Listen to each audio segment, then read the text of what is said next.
আমার একটা সাথী ছিল দেশের বাড়িতে, মিষ্টি প্রেমের লিখত চিঠি প্রতি মাসেতে।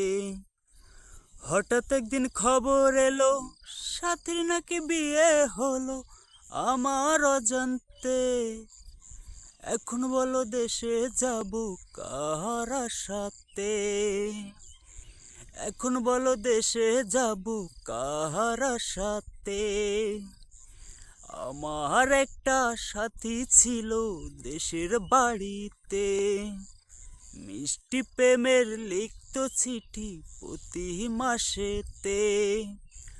হঠাৎ একদিন খবর এলো সাথীর নাকি বিয়ে হলো আমার অজান্তে।